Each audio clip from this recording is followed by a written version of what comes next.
to an RPG Reanimators. It's a live actual play of Loki's Gift from the Call of Cthulhu Cults of Cthulhu. bingo. Our game master this time will be Zander, and go ahead and take it away. All right. So it is the it is the fall of 1896. You are all associates of either a Lord Richard Gladstone, a very powerful, moneyed man, or his son, Charles Gladstone, a up-and-coming young composer. However, the Gladstones were struck by tragedy when Charles somehow fell from the third-story window of his father's estate. They say the railing broke, that the young man simply tumbled in a horrific accident. But the three of you, have been called to the estate of Richard Gladstone, who has asked you all to meet him. It uh, London has been under a horrific torrential rain for the last 3 or so days, and so it is just a slog no matter how you get there. The estate is somewhat outside of London, out in the countryside, but we open in a very large, well lit parlor. You can hear the pitter patter of the rain against the window, seeing the water streak down. Standing at the window, looking outside, a glass of gin in his hand, is a tall, large figure. He would cut an imposing silhouette if not for the emotional light slouch. He's got this very large white beard, puffy white hair, and he's just staring out the window. You would all know this is Richard Gladstone himself as he seems to contemplate the rain. So, just go down the line here. How is everyone presenting themselves? And we get a description of you. So we'll start with Brantley Fletcher. All right. Brantley Fletcher looks desperately out of place in this nice den. He is completely soaked through. He's got like kind of a trench coat on. Um, but compared to everybody else's, it doesn't look good. He's a youngish individual that he's not comfortable here because you can tell he's probably middle lower class. Uh, in terms of what he looks like, we'll say he has like kind of a little mustache and very furtive eyes. You can see he's almost seeming to catalog items in the room. Uh, let's move on to Murray Legg. Murray Legg is, thank you. He is a large man. He is, I would say he is rotund, well dressed. Um, his hair is dark and thinning. It looks like he's in his mid-30s. Uh, yeah. He's obviously got, he's got some money. He's coming from a nice place, and he's looking at everyone in concern. Yeah. All right. And last but not least, Charlotte Woolscroft. Charlotte is a slight woman in her mid to late 30s. She's extremely comfortable here. She's probably lounging on a chaise, just sort of looking around the room, just kind of waiting observing, seeing what's going to happen. She's probably got a large hat with a big feather on it, a silk dress probably with a nice corseted silk dress. And she's probably stored her shotgun underneath the couch. Just in case. Yeah, so as you've all been sitting here for about maybe 10 minutes. One of the house servants has been kind enough to supply you all with food and drink, and but the Lord has sort of been silent for the most part. He gave you some very cursory, the bare minimum amount of greeting to be socially acceptable before you sat down. But finally, he turns around and looks at the three of you. He sets his glass on a small circular table next to the window and sort of steps forward a little bit and says, "Friends, thank you for coming. I very much appreciate your presence. Uh, It's been it's been far too quiet without his music playing. That's what I'm here to ask you. I Well, of course, you all know my son, Charles, has unfortunately passed. But you may not have heard the whole story. My son, as the public knows, fell from his bedroom upstairs. That's not true. I'm quite afraid he jumped. Uh, yeah, our condolences, but what? Um, sorry. He just kind of. Oh, sorry. No, it's quite all right. My son, I didn't know him to. He was not melancholic, as far as I'm aware. I just look at the three of you. I have to know. I have to know why. I need to, for the sake of me and Catherine, and you would all know Catherine as Richard Gladstone's daughter, Charles' sister. We must protect the family name, of course. This could all, this could be some scandal I'm unaware of. But more importantly, I just need to know why he did it. And I know the three of you, I know the three of you can get to the right places, talk to the right people to find out why, how. You know I love a secret. And you know I can keep one. I'm quite aware of your discretion. That's why I've brought you here. So we're keeping this out of the police's hands. They Entirely. probably Yes. wouldn't This is do the right thing anyway.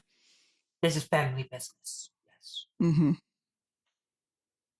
Police are fools anyway. Don't worry about that. Yeah, I'm with. Yeah, we're glad to help. Glad to help. Just upstairs, you said. Yes. Will have full. You, you will have your. You have full reign of the house. My servants will do anything they can to help, and of course, I will pay each of you handsomely for your time. £100 each. And in 1895, £100 is enough to for our lower class investigators. He's offering to pay your rent for a year and a half. Yeah. So Wowee. Brantley thinks it is mine. Oh, please don't insult me, Charles. Please just donate mine to a worthy cause. No, I'm Maybe not one of going my to. parties in the future, you can bring some entertainment. I'll definitely use this to fund a hunting trip, but Yeah. I will accept your offer. I'll Yeah, look at you, it's very Charlotte, kind. Very kind. I'll look at you, Charlotte, and say, "Of course, whatever you wish. Anything I can do to repay you for this." And remind me, how long ago was this? Just a few days. Okay. We've been missing you at the house. Well, I'd love to kind of make a visit, but as you can imagine, my schedule has been quite full Of course. as of the last few days. And Catherine is upstairs as well? No, Catherine's in the next room. Okay. He's been taking it as a fine young lady should. Of course. Who was home when this happened? I believe Catherine was out. There would have been some servants. I, of course, had my own duties to attend. Uh, he was found by the staff.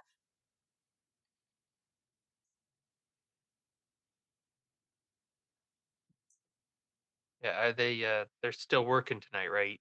Like we could go talk to them if we Oh yes, of course. sorry. Any of my staff. I believe it was Edwards who would have found him, Mr. Edwards.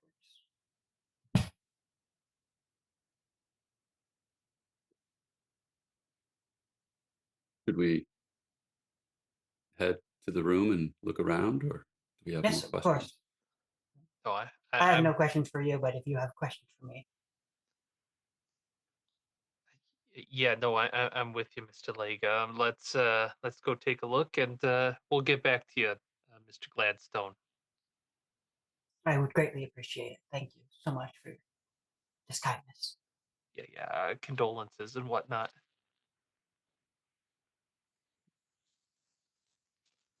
Just I mean, I'm greatly curious what happened that night. So I think we should go up and investigate the room, but I also think we should talk to this Edwards to sort of get a timeline of the crime, as it were. Yeah, I'll go up to the room uh with you. That's probably more the servants and I don't get along too good usually. What's to get along with? You tell them what to do and they do it. Uh they seem to not like me kind of on site. I'm sorry, Brantley Fletcher. I don't know if we've officially met before. Hmm. Ms. Woolscroft. Oh, it's a pleasure. It's a pleasure. Here's my card. I'm a bit of an art collector myself. Hmm. oh, you collect art. Yeah, for other people. I myself am a bit of an artist. Oh, Yes. Would I have heard of you? Um, I, I possibly. I'm also an art collector, but for myself, not for other people. I see. Uh, You may have heard of me. Murray, would you like to make me a credit rating roll to see if you've been heard of? Sure. Let me see. What is my? Okay, it's not bad. 57 out of 40. So No, you have not heard of. You've not heard of Murray Legg, Miss Woolscroft. Hmm. Well, I'm sure you're great. I'm sure you do great work. I'd love to have one of your pieces displayed oh, well, in my of home. course. I mean, I am just an amateur painter myself, but I dabble and I have sold quite a large number Hmm. to friends and family, of course. Sure. Those are your first customers. Yeah. If you can't find a patron. I'm sure you'll get more famous after your death, Mr. Leg. Oh, That Quite a tends pessimistic view. well, that tends to be the case. Is it's a limited supply at that point. Well, you're not wrong. it's true. But yes, if I think I'll just go up and head towards the bedroom if that's all the same to you two. Uh, I'd love to help out. Many more eyes are more helpful, and we can. I don't mind talking to this Edwards fellow Okay. afterwards. all right. Yeah, let's go upstairs. Oh boy, I'm tracking a little, and like he's probably tracking a little bit of the wet still from outside. Richard will say, "That's fine, my," and he'll like call for a servant with They have mops. We'll assume they had mops. Yeah. Wow, look at that newfangled invention. Using one of Murray's paintings to mop up the. How could you? I promise I'm a skilled painter. The canvas does a great job. Yeah. But yes, you will sort of make your way up the stairs. This very finely carved banister surrounded by very nice wallpaper. You'll see sort of as you're walking up the stairs, hung portraits of members of the Gladstone family. Many, many hung portraits.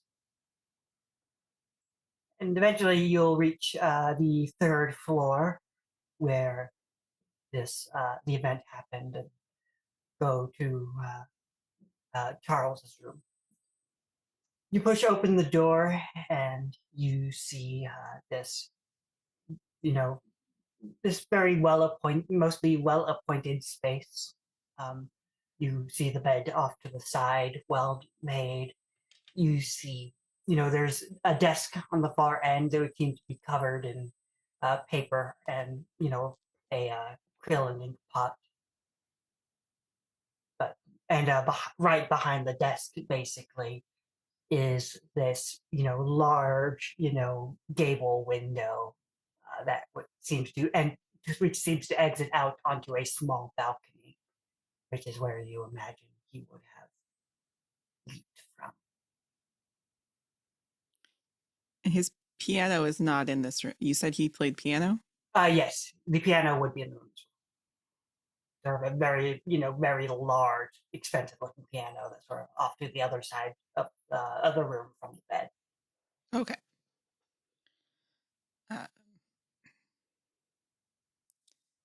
Let's see. I guess, yeah, take a look around. I would be interested in looking at if there's any papers, maybe debts or anything like that.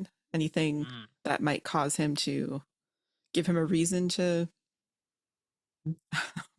want to jump off the balcony. Yeah. You'll sort of approach the desk, which seems to be where he stores most of his things. And, with a cursory examination, it all seems to be mostly musical arrangement. It seems to be a lot of iterations of the same musical arrangement. You'll see the title a few times. It seems to be called Loki's Gift.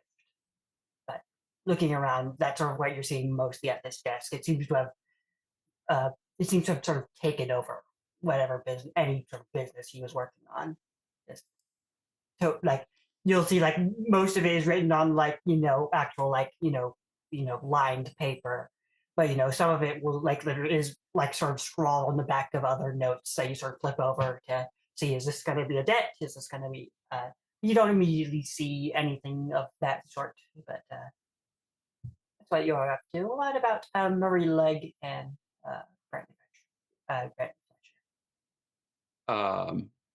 Murray would kind of saunter slowly over to the large, like the large window you said, that could open up into the balcony, Yeah. and I kind of want to. I think he's going to take a look around out there and see if there's anything to see on the balcony itself. Uh, you'll notice as you're sort of looking around out there, you sort of opened up and, you're like with the window open, you're letting all like, once again, this sort of torrential storm in that sort of like that was sort of pounding against the window. So even just sort of like standing like right next, like outside the window, you're sort of immediately getting drenched once more. But as you're sort of like you sort of like walk along the side of the balcony, sort of hand on the railing, which does not seem to have been broken or recently repaired, despite the public story. Interesting. But besides that, it seems to, just sort of a large balcony space that you could sort of, Okay. and you could sort of overlook. If you had any visibility out here right now, you could have seen like the sort of expanses of the very large estate. But currently, you're just seeing gray and wet. When you look down from the balcony, what is it like? What's directly below? Directly below would be sort of it's not, it doesn't face the front of the house, so it faces the back of the house. You'd probably be looking at sort of like a flower bed patch of grass, that kind of deal. Okay. Yeah, I get back into the room after that and get out of the rain. And Brantley Fletcher. Yeah, he's going around to the bed then, and he's checking like side tables and pulling out drawers and like feeling underneath. You get the impression he's used to looking for um, maybe hidden things like that. Um, yes, Brantley, why don't you make me a search roll? Spot hidden. Sorry, I'm not trying trying to not trying to deprogram myself from Delta Green. Right, let's see. Come on. These dice have not treated me well before. I'm sure they will now. Why did I say that? No, complete No. failure. So you're looking around and you're sort of like pulling out drawers and a lot you're seeing sort of about what you expect, all knickknacks and little things you would sort of the usual you would expect, and you're pushing out from under drawers, you're checking the places that an art collector would know to check. But you're seeing it seems mostly quite mundane. Occasionally you'll see like bits of letters, but yeah, that's sort of been kept in important places, and you'll sort of start flipping through them, but none of them that would immediately stand out as well. None of them that would immediately stand out as odd. Yeah, did Charles have like a suitor in the case? Like, is he looking after somebody? Am I seeing any notes from anybody? Uh, so you're looking around sort of in these letters, and as you're sort of looking for, like, just sort of very basic correspondence, like what seems recent and such. Yeah. Digging in, you will actually find one letter that seems to be at least it seems to be the most recent thing he's found that he's received. So you just sort of like take a look at that, and Yeah. I will send that in the Animator Canon Games handout for a handout Oh, if you would like to read that aloud. let's see. All right, to the gentle Mr. Gladstone. I write this letter with the intention of introducing myself, and in regard to our collaboration together, my name is Daniel Ridley, and I am a reasonably accomplished composer in my own right. Chillingworth speaks very highly of you and your work, but is felt somewhat concerned about your well being. He hopes that I can help you to finish the score to his play, Loki's Gift, within the next few weeks. Though I am reluctant to interfere in any artist's creation, Chillingworth assures me that I am only to assist you in completing your task. I look forward to meeting you in person and hope that together we can fully realize your vision. Yours, Daniel Ridley. Yeah. I found this note from somebody that seems like it must be recent because they said they're worried about Chuck here. Could this have been a I mean, I know that he says that he's to help him, but could it be like a veiled threat of some sort? Oh, that it's yeah, that definitely could be. I don't know composers though. I don't know a Daniel Ridley. Does that name ring a bell? Well, Charlotte, do you have any skill? What's your art skill, or do you have any skill in music? Um, no, I have praise. Yes, and you probably have not heard of Mr. Okay. Ridley. I have History. I have art painting. Would that help at all or no? Probably not. Ridley, Okay. you're sort of like you're thinking, you're not, no, nothing coming to mind. Interesting. It's like this Chillingworth guy is like, what is he? So he's got his like a play, Loki's Mr. gift. Legg, Yeah. with your art painting, that's the name you would recognize as Chillingworth. Okay. You know him as a reasonably well off member of the artist scene.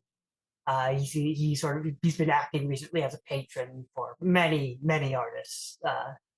He's got you're not quite sure the address, but he's got a studio in Soho where he's been sort of collecting artists in a way to you know and supporting their endeavors. A fellow patron. Yes, exactly. And he himself started off. He was not. He wasn't. He didn't have. He was not. He's not a lord, or he didn't start off as anyone of note of of upper class. He simply. So he was just a very good painter who managed to make enough money to sort of become Mm. this patron of the arts that he currently is. You've sort of, and with your skills, you've definitely seen some, of his paintings, and he's very good. He's done sculpture. He seems to be sort of and now apparently he's writing plays. So he seems to be about an all around kind of an artist. He's trying his hand at many different skills. Hmm. Well, we'll have to pay these people a visit. Soho, see the artist conclave. Yeah. So what are you two thinking? Like, was this like I saw like Charlotte, you found all those like musical things, right? Was this like a tough nut to crack and you just couldn't hack it? I mean, that's a good question. I think that's a question for this Chillingworth fellow. Yeah. I'd be curious to Uh, talk with this Ridley fella too. I'd be curious to hear the score to see how different they are and whether Uh what the final product sounds like. well, let me go and he'll walk over to the piano. Does it have like the notes set up on it? Like the You could most go recent? collect them from the desk, but it looks like a lot. Like it's sort of all been sort of scattered, so you can sort of Yeah, get your best guess at like which page goes first, which goes last. gotcha. Yeah, it's unclear then like what the most recent, oldest sort of Yes, it deal seems is. to Yeah, be. He seemed to be. There's a lot of it. He seems to have written it multiple times and not been particularly, particularly particular about where he put anything. yeah. Let's maybe I don't know. I don't know music. Do you just grab him? Well, maybe just I don't know. He's so far out of his element at this point. We can collect them. Yes. Yeah. Charlotte, I imagine with your background, it would be very possible that you've had like at least some like very small amount of musical training. Just sort of something you might have a base. Idly? Yeah. Sure. So if you would like to make me call it a hard education roll, just Okay. see if it's sort of like something that came up in your education past. 28. That is a success. All right, yeah. So you can look at. You're sort of like looking at these, like you've seen bits of composition before. You definitely couldn't play this. Like you couldn't play this if it was normal. This is like extremely complex. You can see why he might be having trouble with it. It is like it's it's definitely experimental in a lot of ways. Okay. There's a lot of odd chord progressions as you're looking through it. It seems, and like there's a lot of hand movement. Like if you were to play this on a piano, it would be like it'd be like trying to play like Moonlight Sonata when you've never touched a piano before in your life if you were an experienced piano player. Yes, I don't play myself, but I know the theory, and this seems like a difficult piece to play. I mean, we could get somebody to play it, or I'm very curious. I wonder if we can get our hands on an automatic player and feed the piece into that. Wow. And maybe. Did we want to talk to the Edwards fella before we head out? Yes, Good idea. I think we should. Okay. Yeah. I'll grab the papers and get like a valise or something to put them in. Right. Sure. We should also stop in on Catherine, at least give our condolences. Yes. Poor girl. Right. Which one do you want to head to first, Miss Woolscroft? We can talk to Edwards and stop in on Catherine on our way out. All right. We don't want to disturb her too much. All right, then I think we're headed down to talk to Edwards. You sort of, stop a servant to, point out which one of, this the large collection of faceless men and women is Edwards. And they'll sort of lead you, towards, they'll take you outside, give you sort of umbrellas to, try to keep yourself dry. They'll lead you out towards the groundskeeper's shack. And Edwards would seem to be the groundskeeper. And he'll sort of you sort of step inside and you're sort of in this very utilitarian little shack. There's like he's got like an oil lamp sort of set on the table. He'll sort of like perk up a little bit at the intrusion and sort of see the three of you there and sort of give you each a nod and a greeting. It appears I'm the one who's out of place. Edwards, is it? Yes, ma'am. Wonderful. We were told that you were present when Charles killed himself, or was killed, fell, when Charles met his untimely end. And we were wondering if you saw anything, and if you could please tell us what you saw. Well, that I was. He was. Well, the night of, I just was doing my normal duties when I happened to go to that flower bed, and I found him there. Really, I've been around this house for a long time. Yes, I'm quite sure Charles, I didn't fall. I can tell you that. What makes you so sure? Sorry. I don't see why. You were up there very high railing, and as Murray noted, did not seem like it had broken in any way, which was the Hmm. story. Well, what makes this Edwards fellow so sure? Yes. Is it the railing as well, or is it something that he Yes. saw on the body? Well, no, it was the Lord hasn't been around much. He never is. He's a very busy man, of course. I bet I would, of course, would never speak unkindly of his son to him, but he he had certainly been mixed up in a few things that I noticed. I of course, with the Lord not around, I did a lot of work arranging for his transportation, such. He was visiting some un, unseemly places, I would say. Of course, I wouldn't be, you know, he was going down to Soho a lot. Yes, but there was something off at the time. He was playing odd music. He was uh, well, there's something wrong. He seemed odd. He was acting a little strangely, I would say. Lots of fits in the night.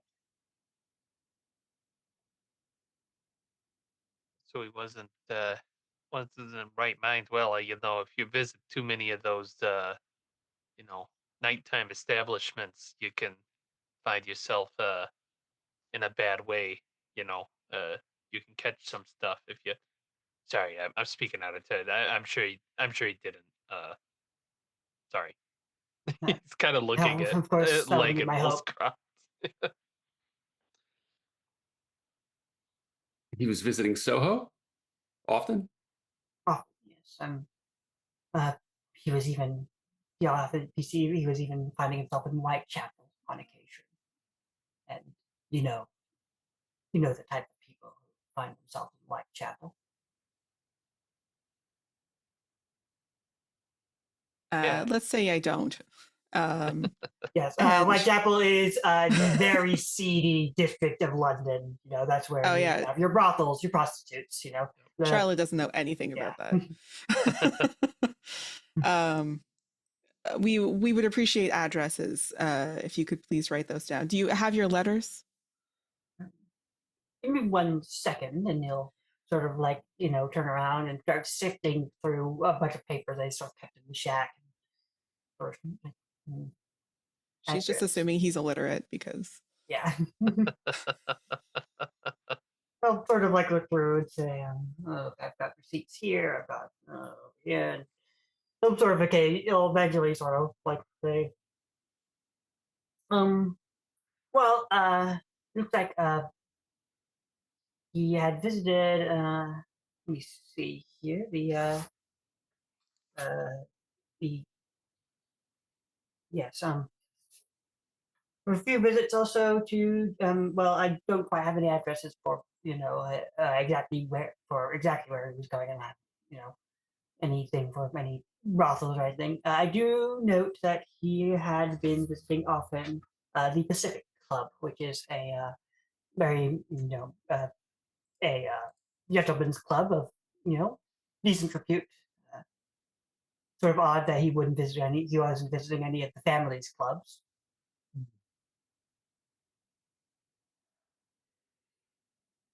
Yeah. hmm. Richard Gladstone is a member, of course, many fine, many fine places, but his son seems to have chosen this one, which is slightly odd. Not one that his father is a part of.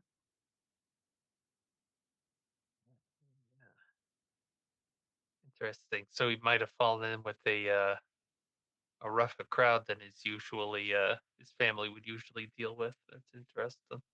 That would be my assumption. Yes.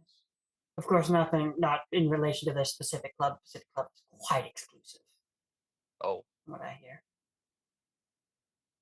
that's disappointing. CD and exclusive. Hmm. Mr. Leg, do Do you know anything about this gentleman's club? Of the three of Um, us, I think you're like the only one who could get in, probably. possibly. I mean, would I'm not sure if I would or not. Is that Very. in Whitechapel? No, the Pacific Okay. Club is in Marylebone. But you would know it's a like when he says exclusive, it is purely invite only. It's invite only. Like you have to like its founding members are very specific, people. Like it's like it's a very small group of people who then like invite friends and them. Like you're a gentleman. You are quite upper class. Even you don't think you could get into you could immediately get into the Pacific Club, but yeah, it's a as a highly exclusive even amongst the upper classes. Are there rumors about the members, being into, I don't know, Not weird that you're stuff? aware of. Okay. Seems like you know, it just seems like a you Just give me a credit rating. sure. They probably just the normal amount of weird stuff that any of the Yeah. gentleman clubs are Exactly. into. They're No, snorting mummies or something. What? But who isn't? Something tells me this Chillingsworth fellow I probably failed. could get us in. Yeah. Yes. With your credit rate, with your failure, you would know that the club manager goes by the name of Robbins, but that's about as much you know about who sort of owns the club and such. Yes, I do believe I know. I know of the manager of the club, but maybe perhaps we could rough him up a bit. Oh shit! I didn't know you're that kind of gentleman. Like, Well, it's just a threat. I would never actually put my hands on another well-to-do fella. ah, I could if that was Perfect. something you needed. You know. Perfect. I like your style. Let's just say I'm available for hire if you ever need me, Mr. Lake. Hmm. All right. All right. No, that's good information. Thank you, Mr. Edwards. Um, do you two think it's worth going to look at the flower bed? Did you notice anything on the body, Mr. Edwards? No, Okay. I believe. I assume he was in the middle of writing. There were some ink stains on his hands, but Mm. Is speaking of that, is that a thing? Would we be able to see the body? um, I assume not. No. Uh, Yeah, but I assume the body's already been moved up to, whatever stands for, something like a coroner, the I 1800s. see. Yeah.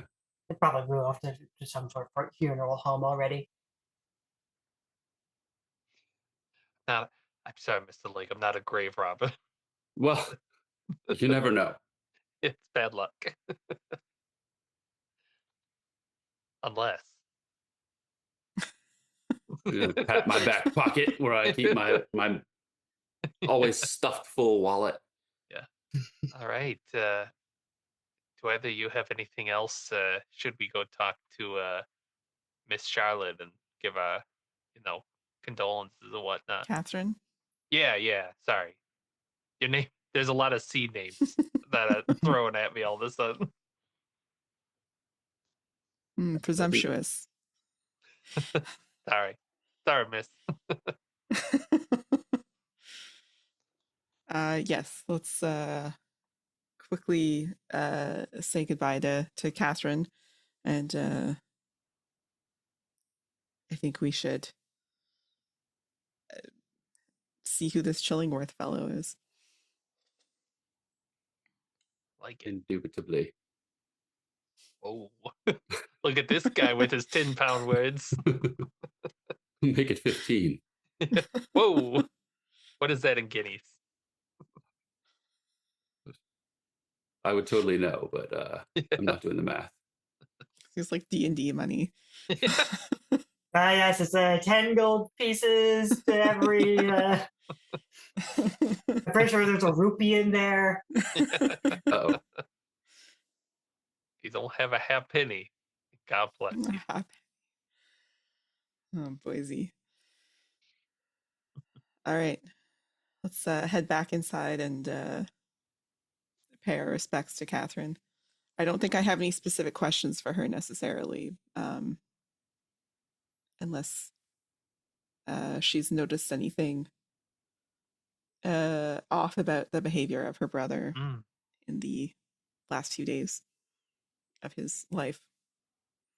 So you'll sort of enter, but you'll sort of like enter back through the front door, and you'll head off into one of the sitting rooms.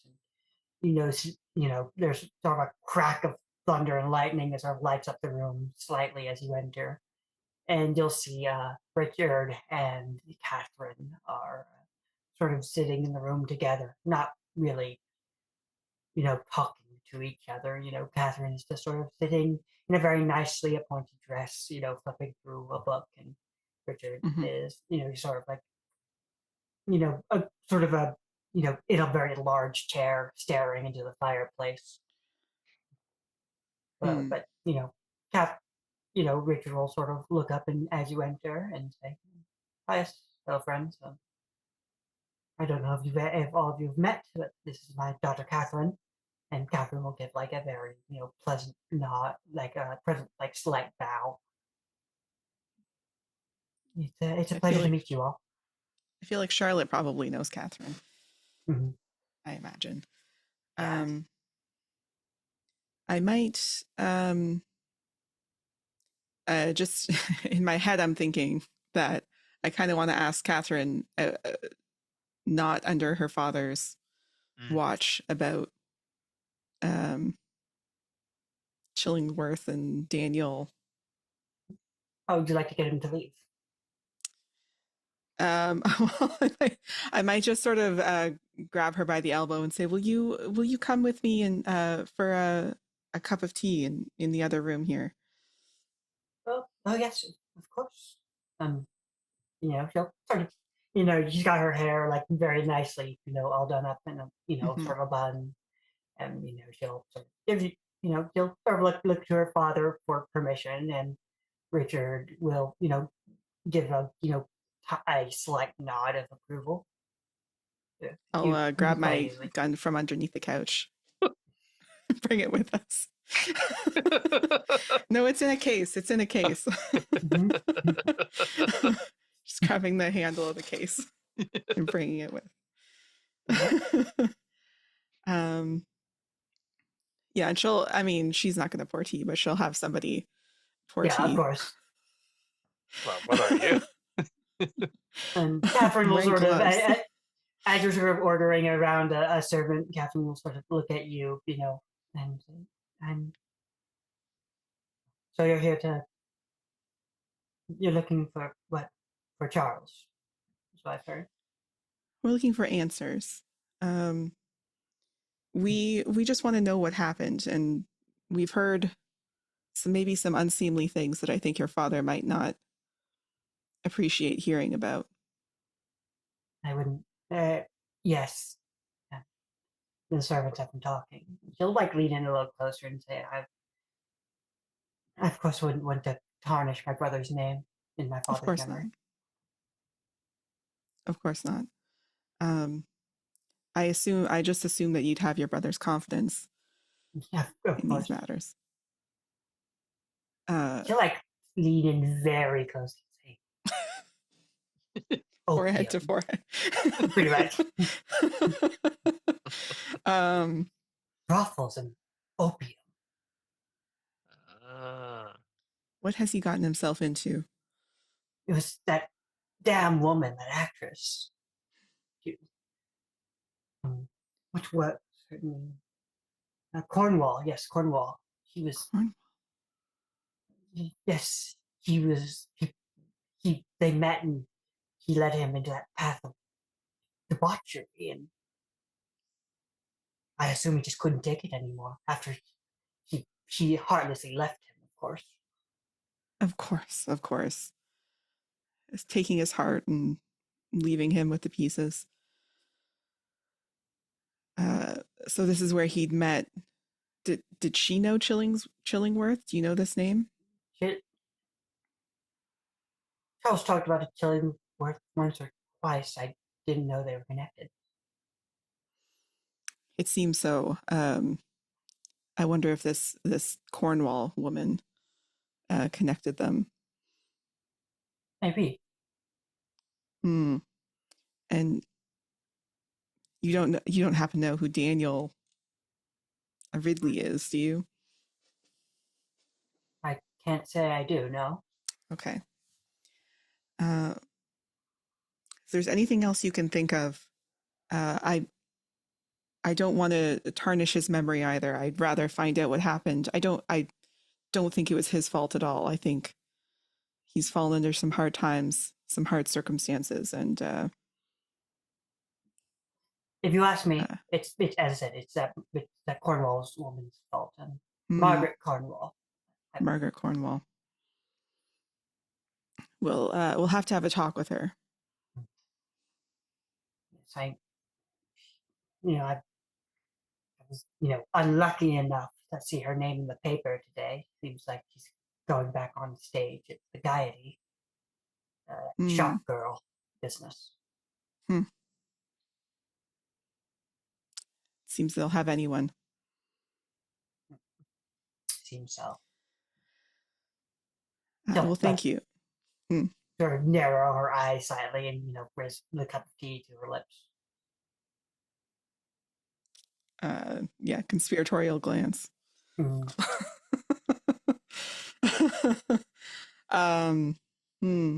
Well, if she is truly responsible, she'll face justice for what she's done. She won't see the stage again if that's what it takes. She had better not. Especially not when I'm around. Absolutely. We'll let you know what we find, and I'll be sure to, when we do talk to her, I'll be sure to give her a piece of my mind. Don't give you a nod. It would be greatly appreciated. Of course. Let out like a very, you'll let out like a chuckle, but it's like very clearly not a particular one with any joy in it. Of course. I'll sort of put my hand over her hand and say, well, we'd best be off, and I'll let you know what we find. Please take care of yourself. Where? I don't know if you can hear that. Yeah. Yes, one of the Gladstone's many house cats. Of course. Meows in the background. That's Pippin. Aww. Yeah. So yeah, well, I'll go and join the others. What are the other two of you doing with that during that small aside? I think Murray would be telling tales of trying to get more people to, like, what's the biggest creature that you've ever killed? Richard will sort of like take the chance to like be there, sort of like take his mind off of things. Like he'll gesture above like the fireplace and they're like, I went on a safari in deepest Africa. And point up to a very you'll see like an elephant head, like a full elephant head or something along those lines. What a mighty beast. I myself have taken down a rhino. They call it a rhinoceros. Impressive. The full name. Took quite a few shots. It was a whopper. This big. Couldn't even wide. I mean, wide. Yes. And Gladstone will like politely nod in agreement. Bradley, are you joining in this discussion? It's yeah. I mean, I've killed a rat or two before. When they get in the thing, yeah. Rat? Yeah. Did you use a gun? No, I didn't. I used just I have been on safari. Okay, I'd love to go sometime if you're looking, but well, yes. I've got many guns. Of course, you can come with me. Yeah, I'm sure I Uh, know how to use those. And that's when Charlotte walks in back to the door. Oh, thank God. Uh, yes, we were just hearing about how Mr. Gladstone felled this ferocious beast up here. I don't think that's for my Oh, sorry. attention. Yeah, delicate ears and whatnot. yes. I hope you learned. Uh, I don't know. I hope you had a good time with your tea. Welcome back, Charlotte. Are we Morning, sister. Yeah. Are we to be away then? We do have some leads, Mr. Gladstone. We can we'll fill you in more later, I suppose. But just we're on the case. We're earning that 100 sterling. And you'll see as you sort of as you sort of bring the conversation back, his sort of his the slight smile he had when he was talking about the elephant just sort of immediately sort of fades and Oh, gets very grave and say, yeah, yes, of course. well, now the largest beast I've killed is the moon. Oh boy. Jeez. All right. I guess we'll get our boots and coat and whatnot and to head out. Thanks. Yeah, we'll fill you. Yeah. Good day, Mr. Gladstone. Good day as well. And he'll sort of go sit back down and just start, once I get sort of his eyes sort of drift from the elephant to the fireplace again. Just sort of goes back to staring. Good. That's how we process emotions in these days. Stare into fire or out the window. In this case, staring out the window kind of might Yeah. lead a little further. Yeah, but yes, assumedly you would have all taken a carriage out this way from the city. So hmm Right. Where step would back we? inside and gallop off.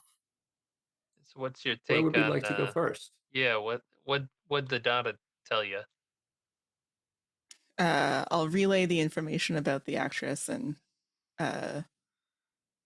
seems this actress is into some shady business herself, and might have influenced our poor Charles. Oh, see, that's what I was kind of wondering about that because a lot of guys I know that it's when the lady leaves that's when they get real, you know, depressed and do something stupid. Uh, I wonder. I don't know. Do we want to start with Chillingworth, or do we want to? What do you say? The Gaiety Theater? Want to check that out? It would do a little. It would take a little hunting to find Chillingsworth. You sort of know of him and that his Yeah. studio is somewhere in Soho, but that would be a little. It'd definitely be some asking around and digging for Chillingsworth. Gaiety, you have it. Gaiety Theater, you do have a direct address for, but that would also be getting into a theater and talking to an actress there. It's never come 100% easy. What Hmm. what time of day roughly are we at this point? You would probably have met in the morning, so it'd probably Okay. be, or I'd imagine, with snooping around, probably around noon or so. Perfect. The weather is not letting up. And it's pissing outside. I'm sorry.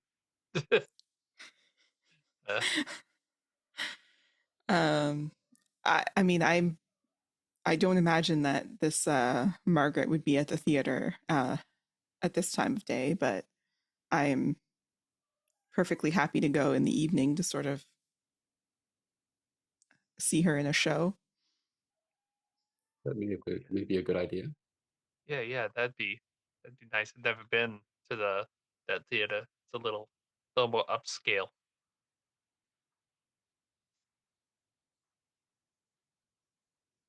Um, Fancy. let's see. Perhaps we should go visit your part of town then, Mr. Fletcher. You're quite familiar with Whitechapel, correct? Yeah. He kind of looks like he was gonna deny it, but it is like, yeah, I came up, near there. So yeah, we can go look there. Maybe ask around the some of the opium dens and whatnot. Uh, people on that stuff that they're interesting. Might be able to see what he was up to. I don't know if we have an exact lead, but I'm sure if we ask around for, It, have you seen any people who don't look quite yeah, like they belong here? yeah. If we got an address from Edwards, maybe we can start asking around because I doubt he Ah, would yes, have been delivered too far from where Hmm. true. the establishment is. Mhm. Drop a pin.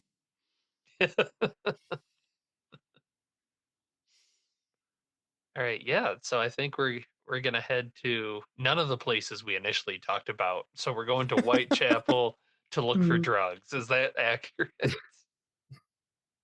In the middle of the afternoon. I mean, it's rainy, it's Yeah, kind of dark. yeah, I mean, the daytime is probably the best place to go to a brothel. that's actually true. They won't be busy. Yeah. Hmm. All you can eat shrimp or whatever. So you'll arrive. You'll sort of, the carriage driver will sort of, stop wherever you ask him to, and you'll be, no, you'll step out of the carriage onto the cobblestone streets. The normally the sort of gaslight lamps wouldn't be on this time of Yeah, day, but they've been lit for to light the streets somewhat. Of this pouring rain. And, you're sort of like in the middle of the city, so you'll see like even though it's horribly torrential outside, you'll still have a bunch of people who are sort of crowding the sidewalks, pushing past one another. the Now, awnings are filled like with people under them. Yeah, yeah, exactly. I'm going to be kind of shoving people out of the way Hmm. to get, to allow Miss Walscroft to uh, progress unimpeded, Hmm. keep the riffraff away. Um, and I'll look back. Now, keep an eye out. These people are known to well, the street. Just take a look at the street. Watch your step. It's Sure. rubbish. Yeah, yeah, And like you're seeing, like you're surrounded by like these like extremely crowded tenements. Like these buildings that just sort of seem like they've been like you know just shoved together. Little outcroppings built wherever there was some sort of space, tiny thin little alleys, and even a couple of places you'll see there are like little. They're basically planks from window to window that people will sort of like walk over alleyways, to get yeah. from one building to another. Right. Yeah, I think in that case, Brantley's gonna try and uh, situate himself here and see if he can't uh, recognize some telltale signs of opium dens or nearby brothels, and just uh, try and find a nearby one to start asking questions at. All right. What skill would you like? Um, I say this knowing I should have put more points into it, but street survival kind of makes sense to me. Yeah, that would make the most sense. Yeah. That said, I'm gonna claim that I don't know anything about London because I'm at 20% there, and I just rolled an 86. So I even don't with imagine you want to spend that much luck. no, I couldn't if I wanted to. Uh, okay, yeah. I don't really know this part of Whitechapel that well. I guess, Mister Lake. I, I may have spoken too big. Uh, I wasn't in the cool crowd, as they say.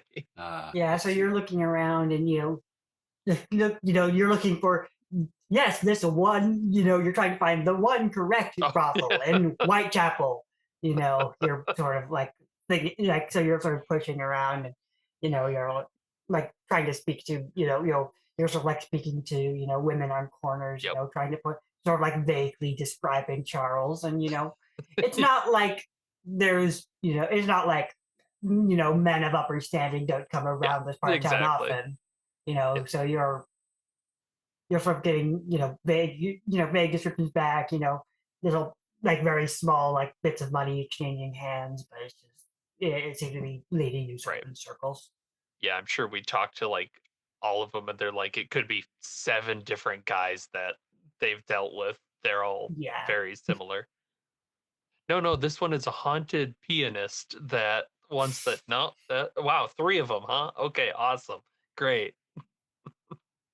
I don't know if It's common as rats. Yeah, I don't know if using navigate would help at all in this type of situation. Uh, Navigate would be getting from one place to another. You're Okay, like you don't have the specific place, which is the problem. You might use like yeah, you're sort of like the yeah. If you were understood. maybe trying to run away currently in this situation, navigate would really help. But yeah, and you sort of crowded. You're probably it's just this crowded maze of a part of the city. You're just I totally lost here. I did have a thought. This Loki's gift. If we go to the theater, maybe there's somebody who might know about this play. oh, should have. That's Well, That yeah, might lead us to Chillingworth. that's good. I mean, we've probably spent a good chunk of the early afternoon Yeah. asking around. So yeah, I'm that's a sitting good in the idea. carriage the whole time. So none of the ladies know anything, or they know too much rather. And it's yeah. Sorry, miss. I had no luck. Well, we can try the theater and see if we can't find this Margaret Cornwall, then maybe somebody might know about the play. Who knows? Maybe she broke up with him like 5 days ago, and that's kind of problem solved right there. right. Mm-hmm. Yeah, you would be able to pick up any sort of newspaper, and you would find that you were told that she was in the Shop Girl, which is Mhm. a popular comedic play. Mark Cornwall, from what you are reading, seems to be a sort of a staple in the area. She has been for a long time. She's like the shop girls are like supposed to be cast as a young woman, and she's definitely about to age out of being able to play those kinds of parts. Yep. You know, she's getting to the point where she's going to be playing stately, stately women of her class, and she's older, which in at this point means she's like 30. Yeah.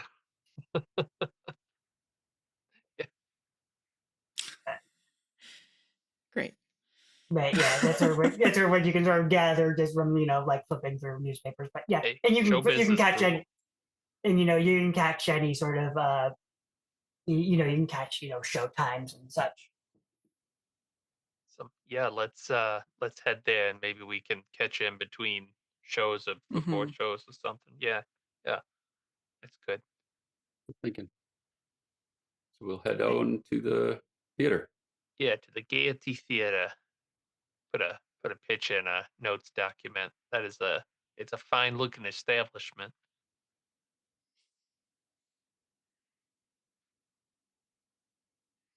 Awesome. If I have to buy tickets, I'll buy tickets, I guess. You'd For like all of to us? Or That's very kind of you, but I can afford my own. thank you, miss. Just takes it.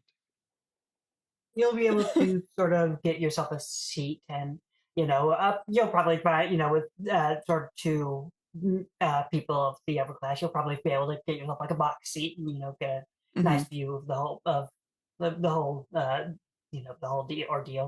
The Shop Mm-hmm. Girl is sort of a musical comedy written by H.J.W. Dam. It concerns a charming London shop girl called Bessie Brent who falls in love with a poor student from a good family.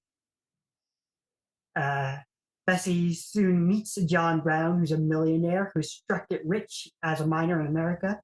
Brown has returned to England to find the daughter of a friend who has inherited a fortune. Of course, that turns out to be the shop girl herself, and she goes off to marry the marry the poor boy, and they live happily ever after. It's a very, simple, small little, happy-go-lucky piece. And you'll see Margaret Cornwall, and she's quite good. You can see why she's, held a pretty stable job here in the theater scene for a long time. Yeah, he'll sort of like sit through the performance, and it seems it's quite pleasant. Wow.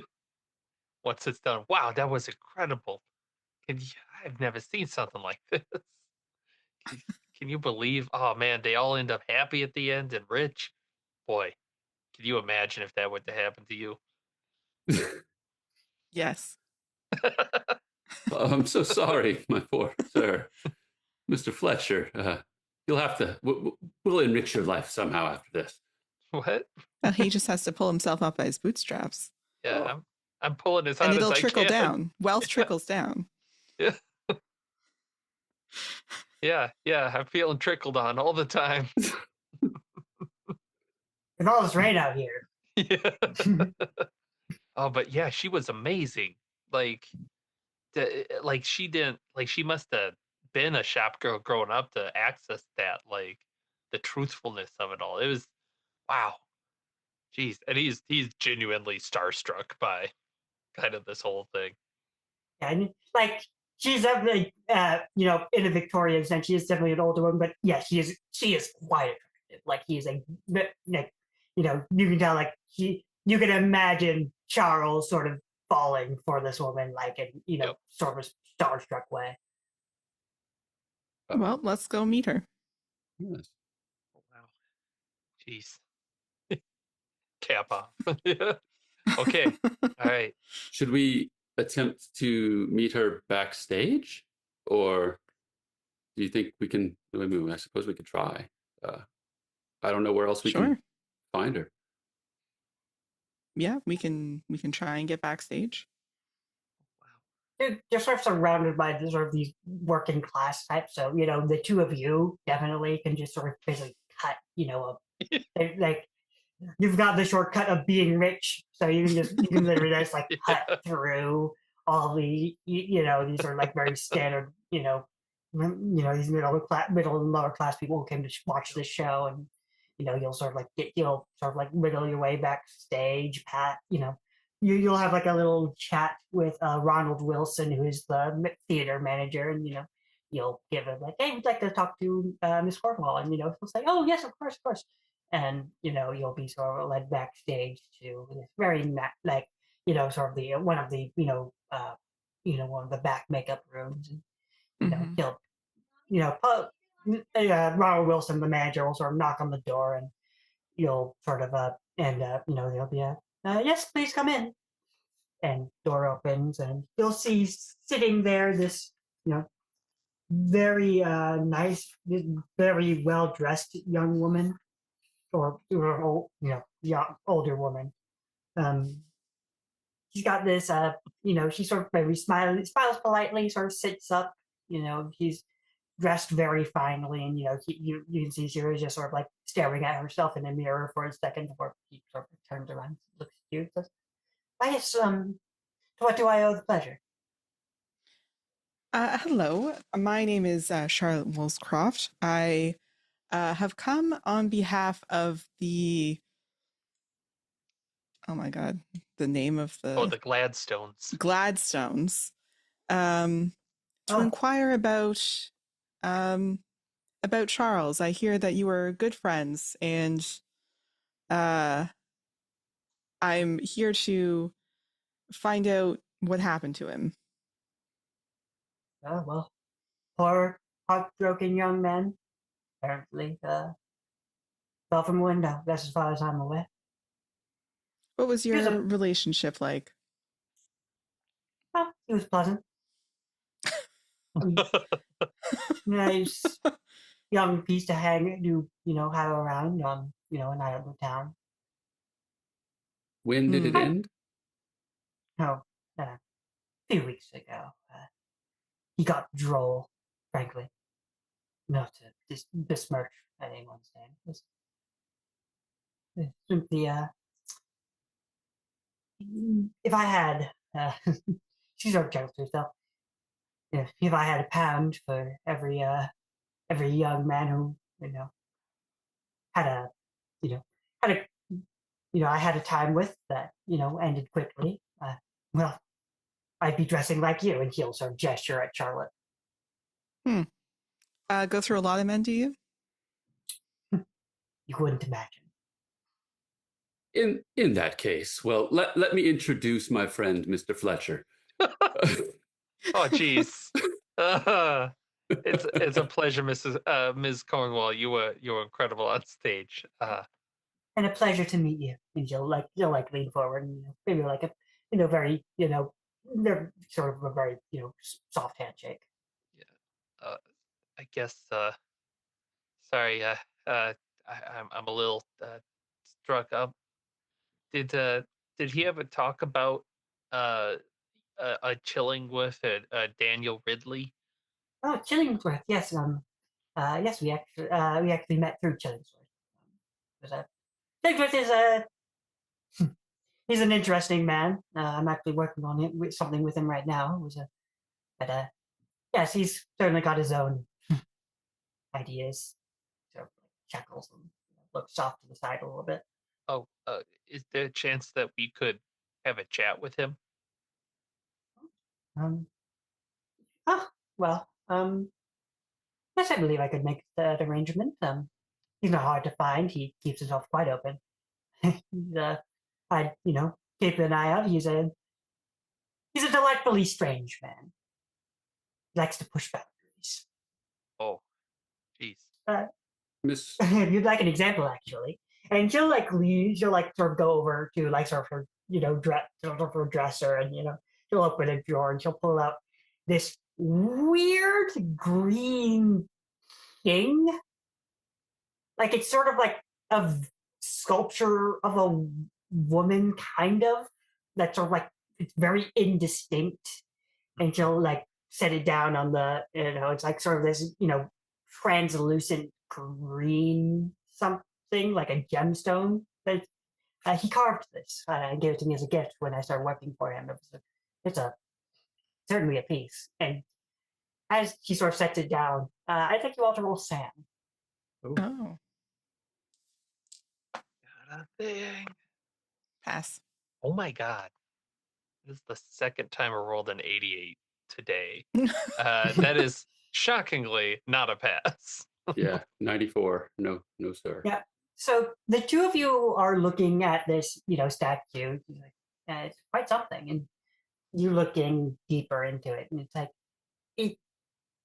You don't think it's actually moving, but it's got this weird quality where, like, every like perspective you look at it, it looks slightly different. Like, these sort of like it almost looks like like the sort of bottom of the dress sort of devolves into tendrils of mist that all seem to sort of writhe when you move and look at it from different directions, and you can't quite get a look at the face because the face, like for a second, it sort of looks like Margaret, and then for a second, it looks like kind of like Charlotte.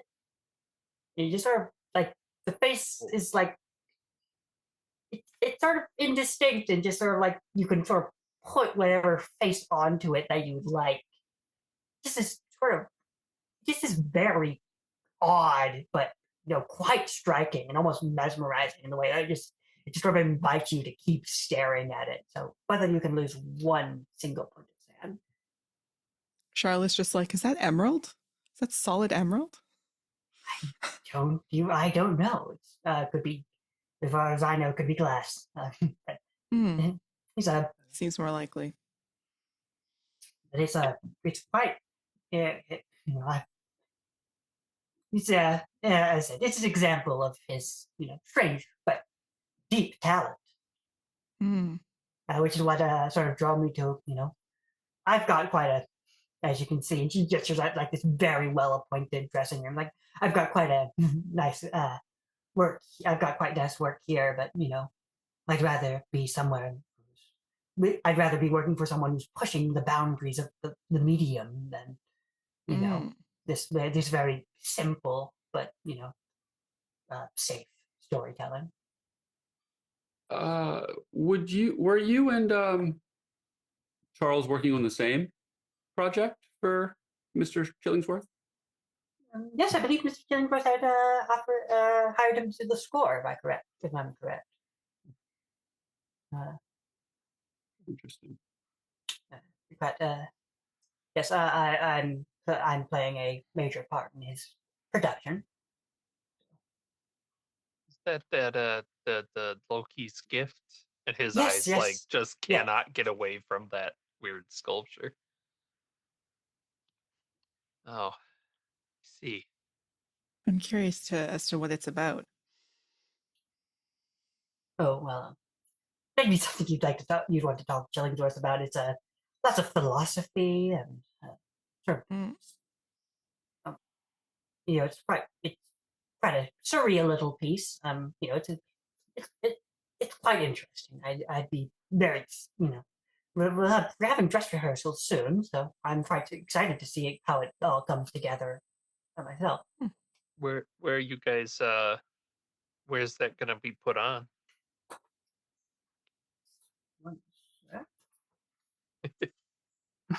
I want you to look through all the book. I'm gonna keep asking random questions. That's Yes, interesting. Where was? that'll be at the Green, I believe. That'll be the Green in Piccadilly. That's where we'll be Ah, having our production. Do you know, is it complete? So soon. As I said, we're heading into dress rehearsals, so Oh, yes, yes. we'll be you know. Yes, so I've learned all my parts. I hope that I would hope that my co-stars have as well. yeah. It's This- I hate to be so crass, but with Charles passing, how are you guys gonna get the score done? Um, hmm. I'm sure Killingworth is handling it. There was there was another fellow I thought. He sort of snapped her fingers. Ridley, yes, Ah, I believe he had hired a subject narrative composer. Charles, as much as his you know puppy dog eyes bored me by the end of our relationship. He was quite a talent, and I hope that this Ridley would be able to live up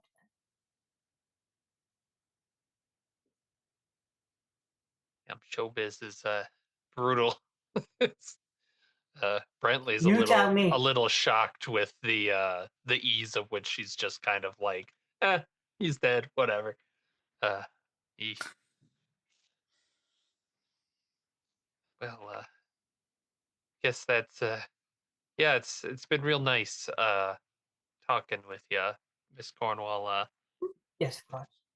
I'm And very nice talking to you. And she'll like sort of flirtatiously take your hand and sort of like all that. yeah, yes. Charlotte rolls her eyes. And he probably would blush, but that statue is just like moving in his periphery, and that's freaking him out. Yeah. Fist the leg. Do you have anything? No, no, no. I actually, I can't wait to get out of here. Actually, something about this. I'm kind of glancing at the statue as well. Something about this place is not quite sitting well with me. Right? Miss Cornwall will say, "Yes, and if you'd like to go visit Killingsworth, Yes. he's you'll find him in Soho, and she'll like provide you with an address. Wonderful. He'll And be will you call ahead for introductions, or should we just drop by? oh, he won't mind, of course, as I said, he's quite an open man. Mm. So we're dropping by like common folks. Excellent. Yeah. But anywhere that we go, we're not common folks. Well, I mean, I'm used to an entrance, but I suppose we can manage. Guess we can drop your calling card off when we get there. I guess. Thank you so much, Miss Carwell. Just, do the break a leg. I heard that. I hope that's a saying at this point in time.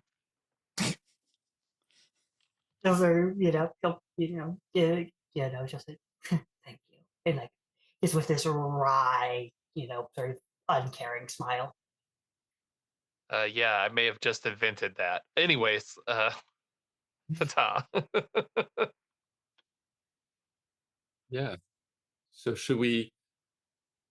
So yeah, it's probably with running around Whitechapel, and then this performance probably around 7 or so. So it's probably around, I imagine, 8 or 9 at this point.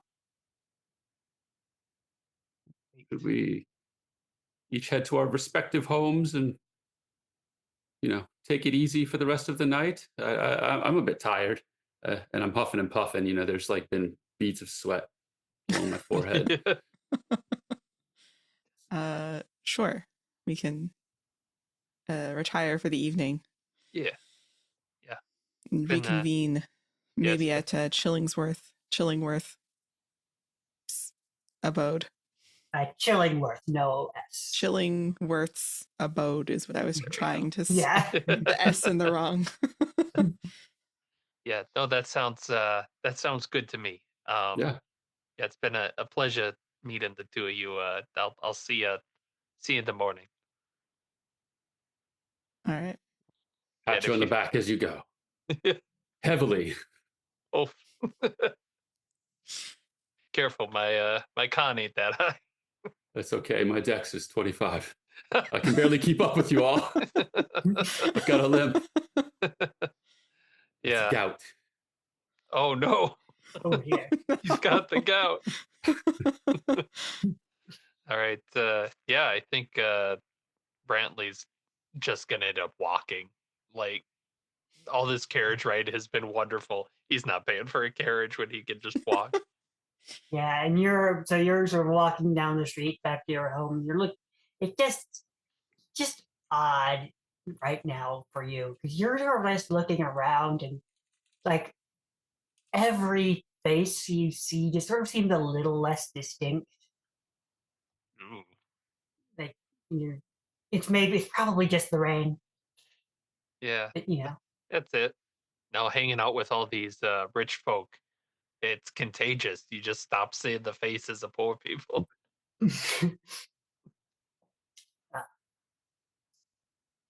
Yeah, he'll walk a little faster. I like that. How are you getting home, Murray? Murray's definitely hailing a carriage and taking it to whatever part of town is his home. Yeah, so you'll hop into a carriage and you'll be, you know, the sort of the sort of very tall carriage driver, sort of like broad shoulders, long black coat, tall black hat, with his sort of a tip, and he's got this sort of like very frilly clothing on, and he'll sort of let you in. To the house, good sir. Yes. And yeah, you'll be driven off, and as you sort of step out in front of your house, he'll like sort of like turn to you on on sort of the seat of the carriage behind the horses and say, "Have you heard the joke yet, sir?" The joke. The joke. What joke? What are you talking about? He smiles, and the horses start galloping away. Oh. I'm sorry, sir. What joke? You hear something distinct, like sort of you hear him say something, but at that exact moment, there's this boom of thunder. Oh, I'm gonna shiver and kind of rub my aching shin and walk inside. Charlotte, how are you heading home? Yeah, taking a carriage. to, I guess, like Westminster. Would that be Yes, a good neighborhood? that makes sense. You live at the Abbey? Yeah. I was looking up like Baker Street. That's Oh, a high class neighborhood.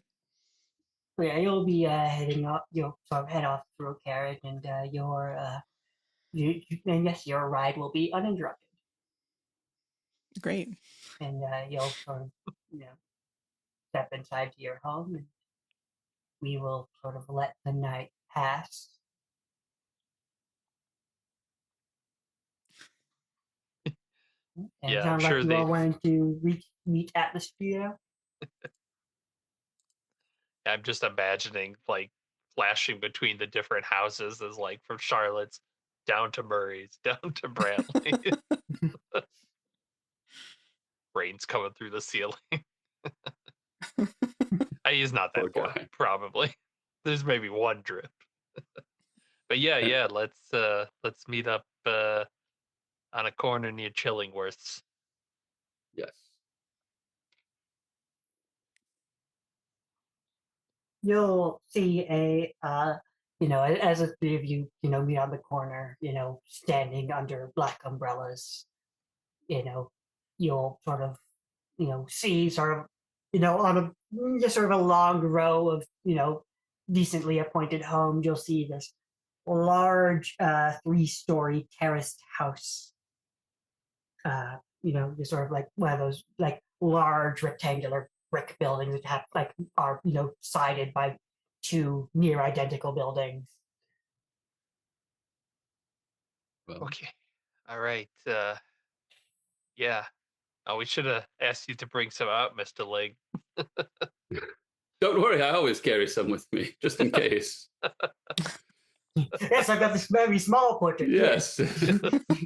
Like a little postage stamp size. Yeah. Exactly. Well, I'm very quick. I'm quite skilled. I can easily just create something as long as he can provide me with a canvas. All right.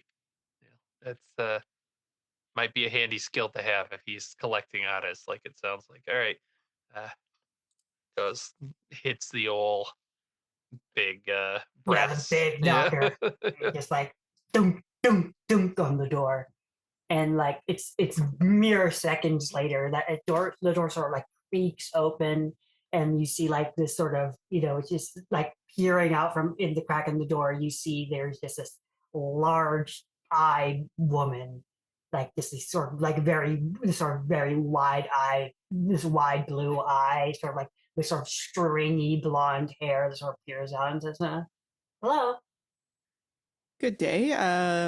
I'm Miss Charlotte Woolscroft. I'm here to see Chillingworth. Yes, you're here to speak to Ernest. Yes, yes, please. Let's come inside. She'll open the door and you'll see this. It looks like it basically looks like she just woke up. You know, she's a very tiny little blonde woman, so like stringy hair. She's wearing like basically just a night like a white frilly night dress. Sorry for awakening you, ma'am. What's your name? Ruth. I'm one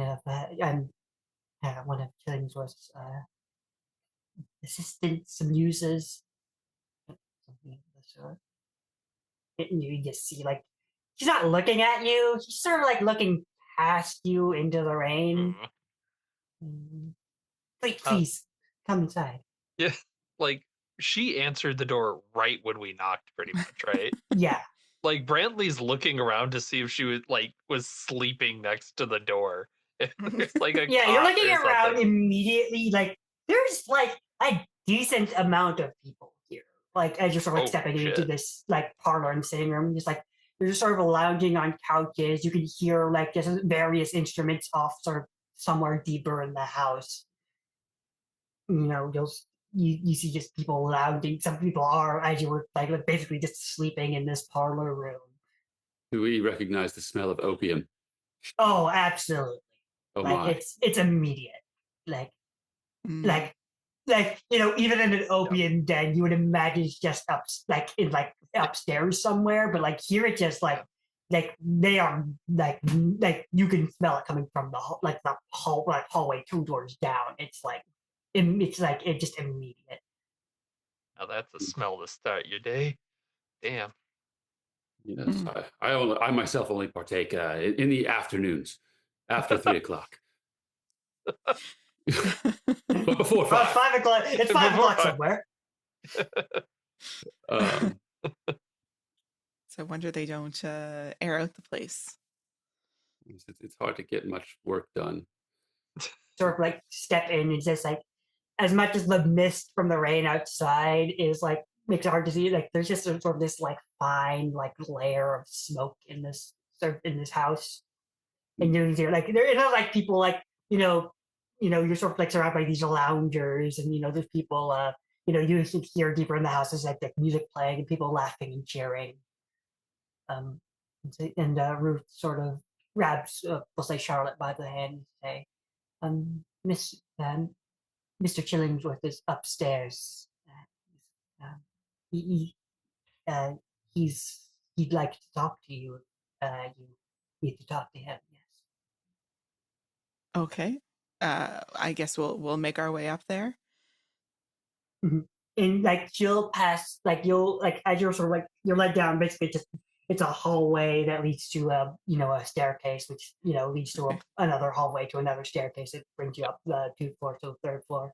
And as you're passing by these rooms, you're hearing, I say, these people like you can like peer in. You'll see like nude models being painted by like 3 people in a room. At 10 in the morning? My God.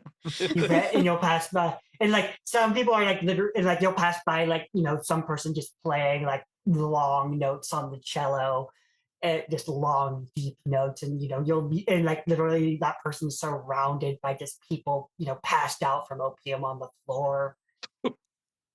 Charlotte's realizing that the party she's holding with other artists were very sanitized. These are very curated artists she's being a patron of. And yeah, she's got her like handkerchief up to her nose the whole time for sure. Her engraved or her embroidered handkerchief. This is why you don't let artists gather together. They're like animals. This seems like a den more than a house. Yeah, trust me, you don't want to see the restrooms. Is Ruth following along with us, or is she? Oh yes, Ruth is leading you directly. Okay. Miss Ruth, would you be able to? What should we? Is there anything we should know about Chillingworth? Well, he'll talk as much as you let him. Interesting. Oh no. He's, as I said, he's a talent. He's a talented man and someone I pride working with. Does he hunt? For knowledge, yes, but no. One of those. I see. And she'll like open, and as you're sort of talking about him, she'll open the door, and you'll see there's this man just furiously writing at a desk. He's like like he's got expensive clothing on, but you wouldn't call him well dressed. It's sort of like shit, like sort of like his his coat is like half, like his coat isn't buttoned. He's got like half of his shirt undone. And he's just sort of like furiously scribbling at a desk. He'll like immediately as the door opens, he'll like he'll like look up, turn around, you'll see his face. He's a quite young man. He's got this sort of like it's almost well kept hair, but then it's just a little wild. And he'll like look up, and like his eyes go sort of like bright and wide as he sees you. Just yes, and like he'll like grab his chair and stand up happily and approach you with energy, and sort of like look at the 3 of you and extend hands like a pleasure to meet you, Ernest Chillingsworth. How can I help you today? Who are you? What's your name? Where are you from? Well, I would have hoped that Ruth would have introduced us, but I'm Charlotte Woolscroft. I'm here on behalf of the Gladstones. We are looking into the untimely death of Charles Gladstone. Oh, oh, oh, that makes sense. Oh, and like you'll see, like he'll like lean, he'll sort of like step back a little bit. It's like shake his head. Awful, awful shame.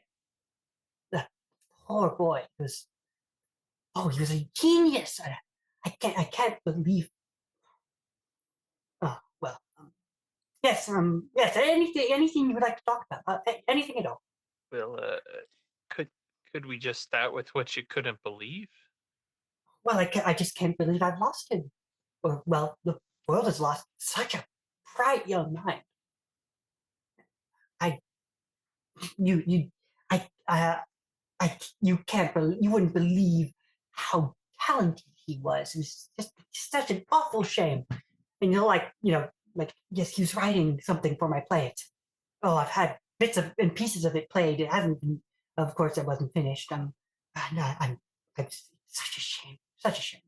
But oh, it's gorgeous, beautiful. It opens the minds of what I'm trying to say with this play, and it's what's perfect. Oh, it would have been perfect. It would have been perfect. Uh, he Wow. didn't happen to stop by here the night that he fell, did he? Oh, I don't, I don't believe so. No, it was, not for shame. I never got. I would have. I would have hated to say goodbye, but I would have liked to, of course. Were Were you compensating him well for Oh his yes, work with you? of course, of course. Never let such a brilliant young man just like. Of course, I wouldn't let him out in the cold. Of course, no. He as much as I could. Yeah, yeah. Would what was his name? Mr. Ridley, I believe. He was working with him, correct? Oh, you've heard of Mr. Ridley? Yes, of course. Oh yes, Mr. Ridley is yeah, bright young talent himself. I'm glad to have him on board, but he'll be finishing the rest of the piece, of course. Um, yeah, and I've been all the all all of every bit of the salary I was paying. I was paying young Mr. Gladstone. Of course, will be. I've been transferring over to Mr. Ridley. Hmm. Is Mr. Ridley one of Oh the here? no, yeah, I he's been in his own. He's a man who doesn't like to be disturbed. He's working hard. I hope. I sure do hope he'll be able to finish it. Is there a chance you would give us his address? I think we'd like to talk to him. We really are trying to figure out Charles's state of mind. As much as I would love to, of course. It's a very complicated piece, and you understand. As I said, he doesn't like to be disturbed. It's only the dress rehearsal is only in 2 days. You understand, and I need it done. Yeah, but I, I mean it'll take like 2 minutes. he has been very clear that he does not want to be disturbed.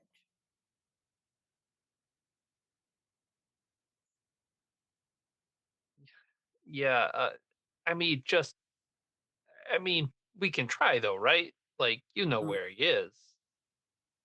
You do, yeah. You do know where he is. Yes, but I would never want to. I wouldn't want to impose on the man. Of course, it's just it would. In fact, you can see he's like, uh, who here has a decent psychology? I Two 50. handshakes. Yeah, Oh, yeah. You you can tell like he's pretty genuine here. He's like not like he genuinely just like I don't want to disturb the man while he's working. And he seems like he's like it's like Mr. Gladstone, as a brilliant artist, had taken months to write this piece and still wasn't finished by the end of it. It's just it. I couldn't. I couldn't bother the man, especially how you understand how important this is. uh, I don't understand how important this is, actually. Would you be able to tell us? Oh yes, of course, of course. And like you just see like this, the thought of being able to talk about his play just makes him like the energy just immediately refills his body. He's like, yes, he starts flipping, like he like has his hands on like a couple of like what seem to be script pages, and he starts flipping through. And it's like, yes, it's going to change. It's going to change everything. It's going to change the world. It's a you know it, off. I've got many ideas. It's just it's philosophy. It's history. It's everything. And um actually if you of course not to impose myself of course, but if the three of you would like to attend the dress rehearsal in a couple of days, I'd be happy to have you. If you like, if you really like to see how important it is, I can't. It's not something that comes together unless every piece is in place. You understand, and which is why I need the music done. Oh, sure. For the dress rehearsal. Yes, I see. I need to see it. I need to see every cog working together, of course, before I can stage it. Right? And it's so intricate. It's like after asking. It's like what you're asking here is, of course, is asking like a clockmaker to spare one cog for 5 minutes, and of course the clock doesn't work. Sir, are you? Why are you so quick to invite us to this play? To see this dress rehearsal? I mean, if it's so important, wouldn't you want? It's a public dress rehearsal. I've invited many people, but I need responses. I need action. I need people to. I need my criticism, of course. It's a screening. I see. Yeah. Yeah. No, I mean, I'd love to see Miss Cornwall and some other stuff. I thought she was yes, incredible. Miss Cornwall's in it. Yes, she's excellent. She plays her part perfectly. Yeah, yeah. But I'm afraid I can't interrupt Mr. Ridley right now. You must understand. But we might meet Mr. Ridley at this dress rehearsal. Oh yes, of course. I'm sure he'll be there. Hmm. That sounds fine to me. I guess we're not there's no technical rush from our side, right? Like the poor fellow's already dead. He's not getting any deader.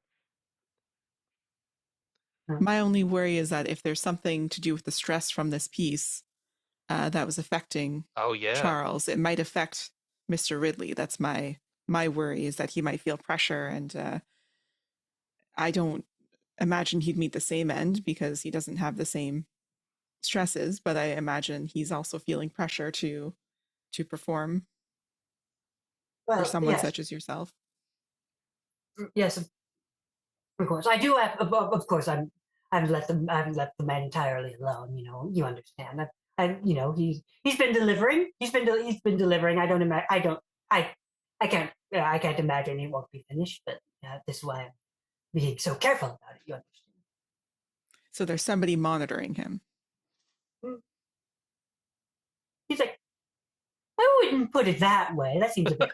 That seems. But yes, I do have. I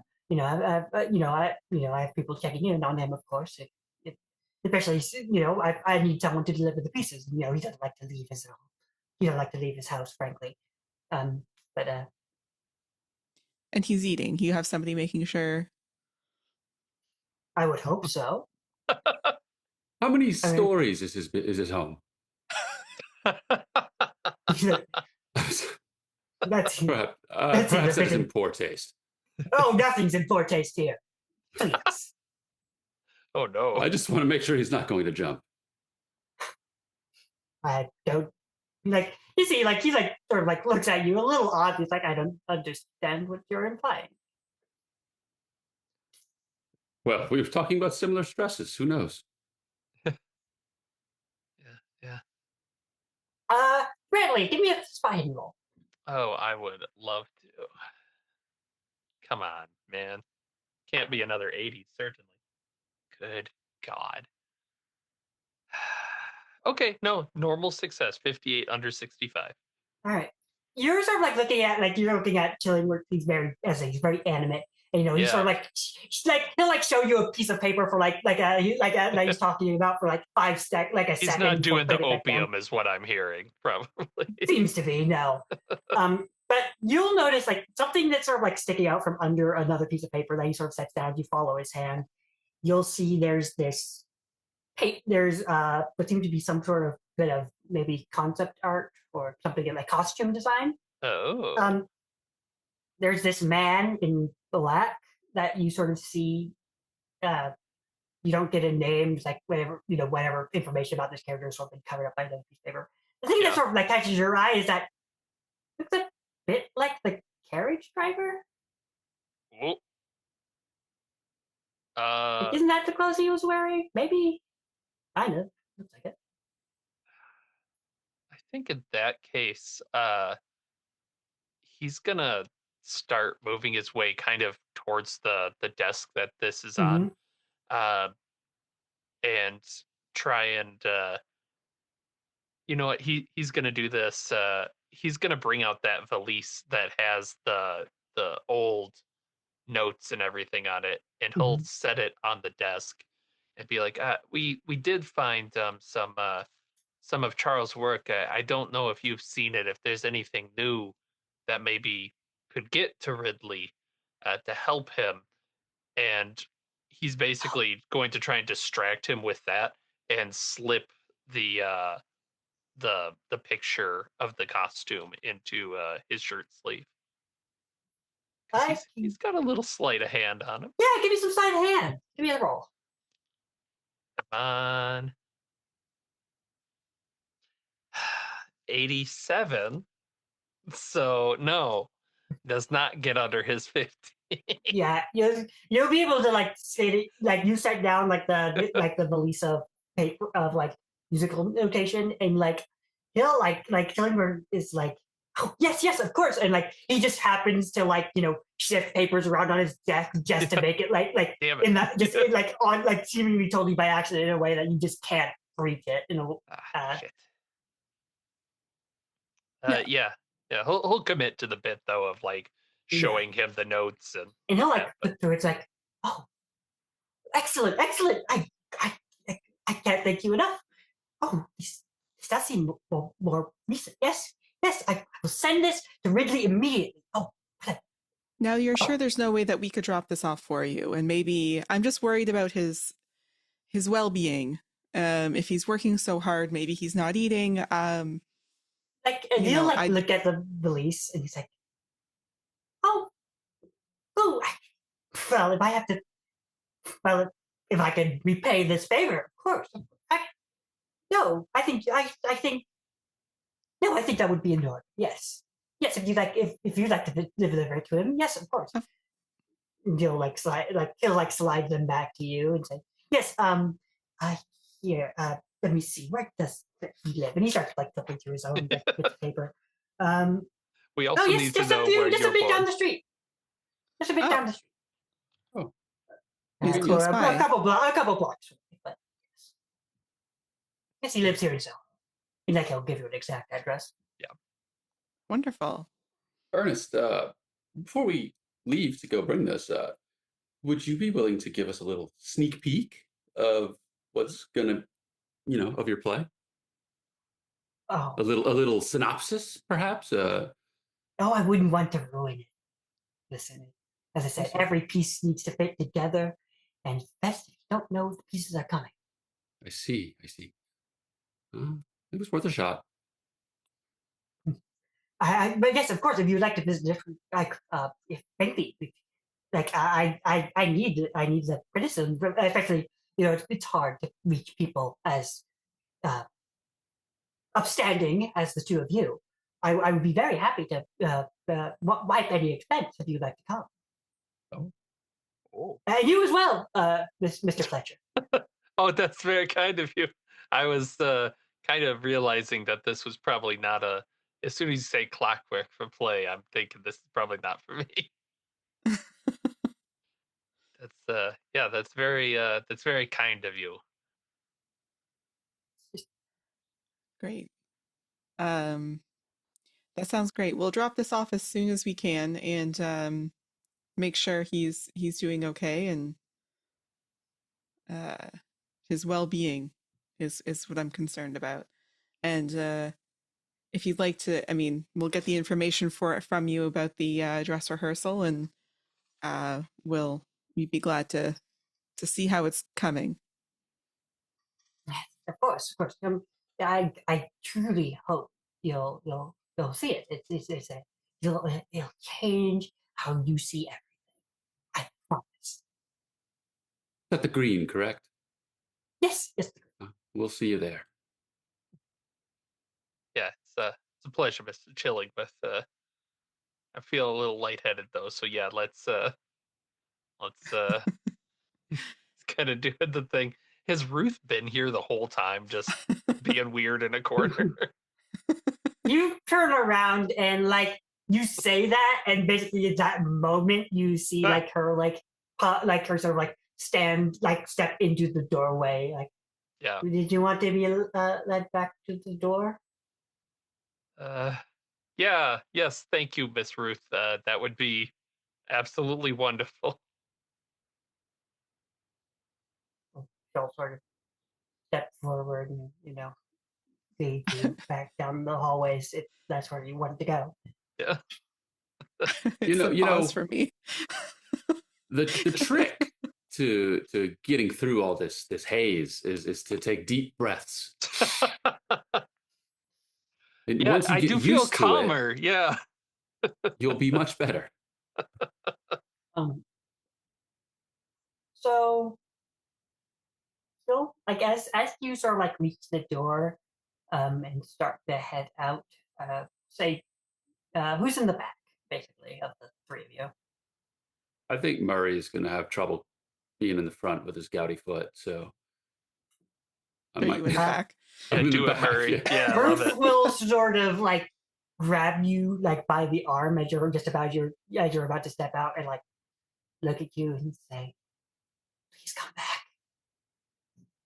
Oh, what do you mean? Please come back. It's he's a madman. He's a madman. What do you mean, young Wait, lady? I'll tug my arm away from her, and I don't. I guess the door's open. We're kind of like about to walk out, right? yeah. Um, we'll be back. Don't worry. Oh, don't worry. Please. And like you'll see like literally like looking at you like like tears start to run down her eyes. Please. Is she like avoiding being heard by the rest of the artists? Is it? Yeah. So am I able to tell? it's like he had you here as the doors open because you can hear like the rain is so loud, and she's like whispering like really quietly at you, and all the artists here in the parlor are, as I said, like basically asleep. Okay. All right. As soon as we get out, that poor woman Ruth is she was crying. She said she needed help. She called him a madman. Yeah, it was. You didn't. Of course take not. her. Of course I didn't take her out. Of course. What do you want me to do? Look at my foot. Yeah, and like you'll turn around and you're standing here in the street. You'll just see the door like creak close, and she's peering out at you. And we'll be back door soon. Don't worry. thumps close. I mean, I could have told you that just listening to the guy. Like, what was that? What was all of that? Like, I've heard of passion for your work, but that's above and beyond, right? That's not Yeah. normal. It's not normal. That I place mean, was a bit much. I They were all opioided out, and then he was yeah, he's running a mile a minute, 4 miles a minute, yeah. I mean, kilometers. Kilometers. Stone. Yeah. No, that's I the thing is, I saw on his desk. You remember that carriage guy that we took the other day? Yes, Yeah, the freaky one. Yeah, I could have sworn on his desk there was like a design that looked like that guy. I couldn't get a hold of it because I just it moved out of my way. It wasn't a fault of my skill. It just happened. And does the description match the description of the carriage driver that was like, ask me about the joke? Yeah, it was that guy. Okay.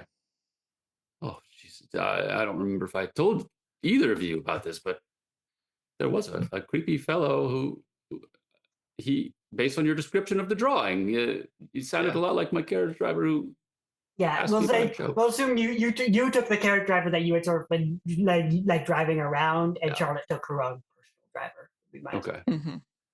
Yeah, that's weird. It's really strange. I I I don't know about this. I I guess we can go talk to Ridley, but I really hope he's more normal. Yes, I think we should definitely talk to Ridley, but perhaps afterwards. I can stop back at the house, and we can arm ourselves, come back under the cover of night, and rescue Ruth. Get why can't she just leave? I guess. Yeah, sure. She was Yeah. terrified. She She needs she someone can't just armed. leave. Yeah. I guess. didn't really ask her. She seemed scared to talk. I didn't think I had enough time, but those disgusting artists would wake up. The horde of artists would come and The- just subsume you. Those opium riddled zombies. They looked hungry. Hungry for hungry, passion, for attention, flesh. Yeah. hungry for viewer counts. Yeah, no, I think you're probably in the right, but yeah, I mean, if we need to sneak in, I got you. Now we're back in my wheelhouse. Well, I mean, we couldn't. I feel like we could just go back and I could hire her for my household. I suppose that would be easier than Must be maybe nice. shooting someone. Yeah. Oh damn, you were gonna shoot. I don't have a gun. Like I said, we'd arm ourselves first. Yeah. I've got quite the collection. I got that impression. Yeah. It's all I do, other than paint. And the things That's I so- paint. That's so sad to hear in the pouring rain of just it's all I do except for paint. And have thing- gout. Yeah. I eat a lot of seafood. I shoot large animals, and I paint their deaths. Oh geez, that's the subject of the work. Yes. I guess you really live in the dream, Mr. Leg. Thank you. I think you might need to get married or something. You need to have something to distract. Not to me. I don't. No worries. No. I would never presume. Now I've tried. There was once this woman. I took her on a hunting trip. We had the same interests, hunting and painting. But the poor woman. What happened to the woman? No. Well, Did you paint it? Unfortunately, it was too gruesome, too grisly. Speaking of grisly, there were bears. At a safari? Yes, A safari with bears. the bear. I called it a bear. I think it's a bear. We were in Tanzania. Did she I believe choose they the have bears bear? there. She didn't Over choose you? the bear. The bear certainly chose her. It's hard to talk about, but I can draw the scene. I I'll suppose I'll it's show you true. all later. Oh my god. I'm sorry. I'm gonna abandon this whole Charles thing. I really want to see what happened to this lady. Yeah. What is I'll share. Don't worry. Yeah, let's drop by Ridley real quick, and then we can Yeah. you can deal into your backstory. I thought I had it rough. Jeez. Troubles of the rich, I suppose. I wouldn't say I I had don't it have rough. any troubles. She did, though. Imagine with the Baradol. It can't be gentle. You gotta imagine that bear's gotta be confused as hell. How did I end up in Tanzania? Well, I mean, Murray brought the bear with them to Yeah, hunt. that's Of course, that's the only way to hunt. You have to bring your own beast to Yeah. an exotic You have to location. guarantee that that Exactly, you right. escape honestly, hunt. And that you really keep it checks tied out. up first, Yeah. so you can't miss. I imagine this conversation is happening on the carriage ride. Yes, of course. The driver of the Down the carriage is block. like, "What the hell?" Oh my god. You arrange a purchase from the circus, most well-trained beasts that you can find, and The off it grizzly goes. bear's playing the cymbals. So you'll be Shoots it. so In its death throes, it slashes and her head flies many feet away. Meters. meters. She So really should you'll have been all so- arrive at Ridley's home. He is you'll see basically this like like Soho is not a one like a super high class neighborhood. It's not as like crowded and awful as Whitechapel was, but it's sort of like still sort of like this slightly leaning like sort of house on sort of the like 2-story column on sort of the corner of the way. And you'll pull up and you'll see there's like you can see just like almost all of the house is dark except there's one sort of light in the window sort of on the second story that sort of like peers through the falling rain. All right. Well, I'll go hit the knocker, I guess, and we'll see if he actually answers or not. Bam, bam, bam. Yep. And there's a sort of like a sound of shuffling inside, and opening the door, you see these two very large men. Like there's like, and Brantley, these are the kinds that you hang around more often. Yeah, Just yeah. like large flat caps, sort of just wearing white white shirt and suspenders. They look maybe related. They're not twins, but maybe brothers. They're just large, flat-faced men. Can we help you? Oh, geez. Yeah, we're here for Mr. Chillingworth. We need a chat with Ridley real quick. We got some stuff for him, and I'll pat the valise. Yeah. The two men will sort of look at it, look after you, and say, "All right." And they'll sort of like both sort of step aside to each side of the doorway. Damn, you guys are eating your vegetables. He kind of has that nervous laugh as he's passing in.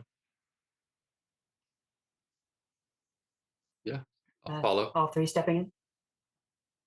Yep, and you'll step into this like. It seems like it's sort of like it's supposed to be like it's sort of like this apartment is the first floor, the second apartment is the second Yep. floor. But you'll just see these two men who like you're just sitting in this like empty, dank, unlived in first story. Totally like there's nothing here. Like there's like a table. It looks like they were just playing cards. There's smoke In in the the dark. ashtray. Yeah. Yeah. Yeah, it's so he's just up the stairs. They sort of nod in unison. Great. We'll let you get back to your game, I guess. It's a pleasure. Oh, we'll be Jim. coming with you. Oh, of course. We need to make sure he's not interrupted. I understand this is important. Mr. Chillingsworth wants him to have that. Okay. Well, I mean, we're gonna have to interrupt him a little bit Well, to, yeah, to of course. Does he really need to be guarded? I don't see the need. They just look at you and don't answer. Are we going upstairs or not? I'm gonna Yeah. puff up my chest and tighten my belt around my belly and say, "Yes, I think we will be." These That's must be it. the monitors. Yeah, they that one of them just sort of gestures at the stairs. Guess I'll take the lead. Uh, Unless you want to go first, Murray, but that'll take us a little while. Yeah, I think I should go in the back. Yeah, Mhm. the scouty leg. Yeah, you as you start to walk, you're not going in the back, and they're going in the back. Yes. As they sort of just like just trail behind you, like a couple of feet as you step towards the stairs. It's just like you step through. It's like this like tiny little apartment on the first floor, and you get to you get to the stairs and you start heading up, and you can see like as you sort of like emerge on the second floor, you can see sort of like the door slightly open on the end of the hallway. Is a like sliver of light coming through, and you can hear the scritching and occasionally a couple of notes plonked on the piano. Yeah, I'll give it an old knock on the door and see if we hear from him. Come in. See what we're allowed to, yeah, open the door and see You open what. the door. It's a like it's just like there's this central point where he's like at the writing desk. There's the piano next to him. From the central point of the writing desk, it's just like an explosion of paper Good just God. on the floor. Like some of it's like nailed to the walls. It's just music everywhere, just like entirely covering the space. How can I? And he does not look up when you enter. He says, "What do you want?" As he's sort of like scribbling on his paper. We brought some notes from Mr. Chillingworth, something that Charles was working on, but we wanted to ask you about Charles real quick. I didn't know him well. Just worked together, and like he just like non-flippantly answers, just like once again, not looking at that at all. Yeah, and Brantley's kind of looking at the other two like, How long did you work together? Few weeks. He gave me the he gave me his piece. He couldn't finish. I'm gonna finish it. So close. did he give you a reason why he couldn't finish? He was weak. It's too much for him. Not too much for me. What what makes this so difficult to write? I mean, it's just music. It's it's it encompasses. You need to you need to hear it to understand, and I can hear it. Just need to get it out. It's almost done. Just a few more bars. So you Uh, And yeah, again, Brantley's looking at the other two like, I guess, do you want to play it? just just let me finish. How will But you know when it's finished? when it sounds like how it sounds in my head. If you accuse me, you have something to give me, or else you're interrupting. Yeah. Yeah, we have Charles, and he'll start breaking out the notes that Charles had and uh, setting them on in amongst the shuffle of all these other Yeah, notes. you sort of like the police sort of falls where you put it, and like you say that, and like he like perks up for the first time you've seen him. He like goes over to pick up the valise and starts looking through it. It's like, oh, no, this makes sense. That's it. That's it. And he just rushes, like drops it onto the floor, rushes back over to the desk, and like it's done. I understand it now.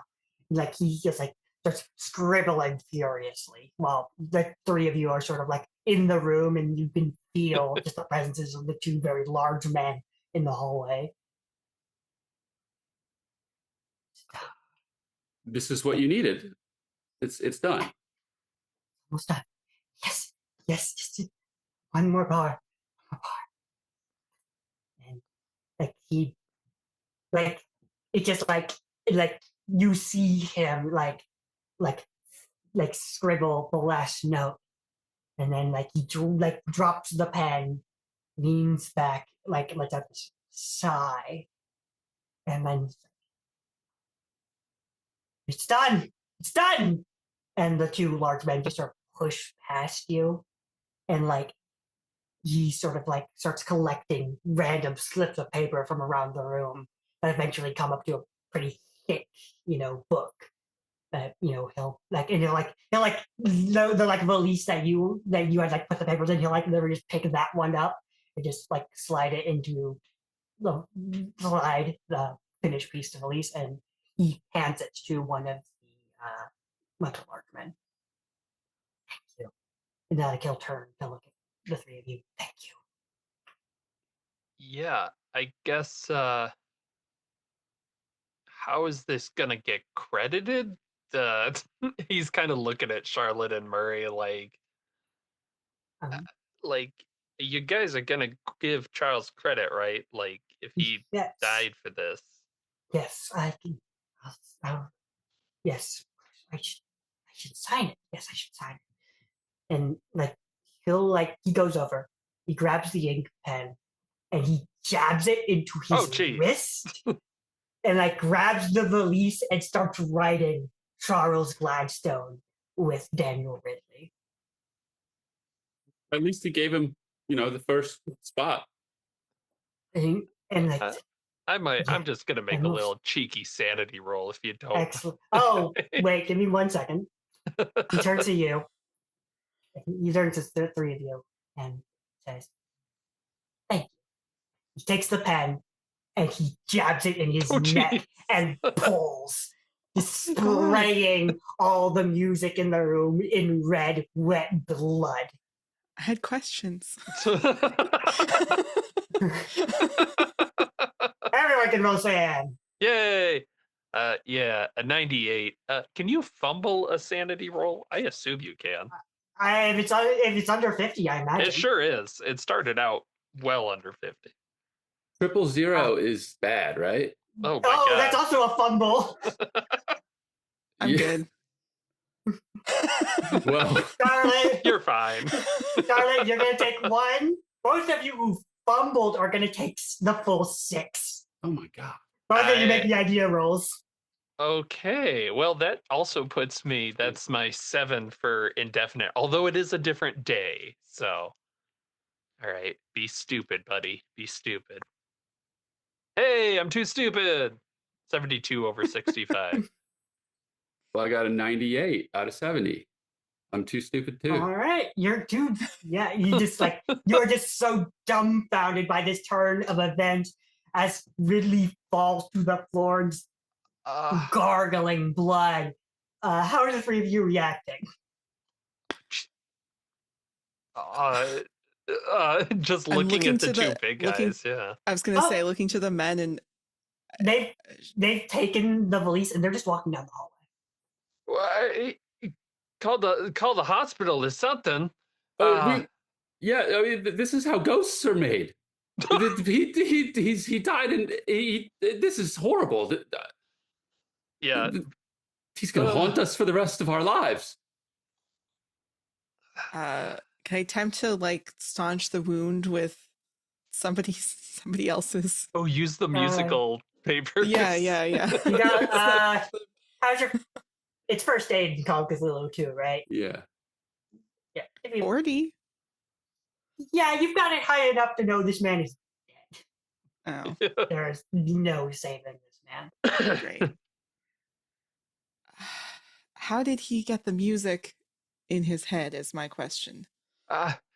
What? I think you're- The think- blood just pumping up. What? Well, I mean, if he's dead, his heart isn't pumping blood. So. Yeah, that's true.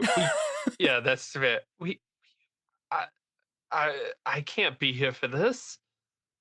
We need to leave. No. This is horrible. Yeah. I don't think anybody here is calling the constabulatory, but That's a good point. But why would he do that? Why did he do that right in front of us? Why? Why would he? And like Brantley's, he just lost a good chunk of his sanity there. Like he is kind of torn between running and just complete bafflement of what, why? I, th- I think that we had the right idea when we were talking to Chillingworth in that there might be a touch of madness in this production. A Yeah, touch. there's a little more than a touch. Yes. He killed himself with a fountain pen. At least it was sharp. I mean, that's if you're going to do it. What? What's wrong with you, Charlotte? Charlotte. I've seen things die. I've made things die, but that was quite crass. Well, it's horrifying, but it's over now, and we at least have something of an answer. And But that means that everybody that's completed this music has killed themselves. yes, that is what it seems like. Well, what does that mean for people who hear the music? It seems as if we should maybe stop this play. Yeah, because it's got Charles' names on it. I Yes. think I may have done the wrong thing. Well, you can't blame yourself, and I'm going to start leading them out of the room. With that sanity, he's absolutely blaming himself. What have I done? Well, Yeah, stiff and upper lip, you know. You like turn away and you realize the like blood your footprints are leaving on the floor as you walk. God. And as we turn away from the corpse of Daniel Ridley, and the three of you realize the dangers of this music and potentially of this play, that's where we're going to end our first session of Loki's Gift.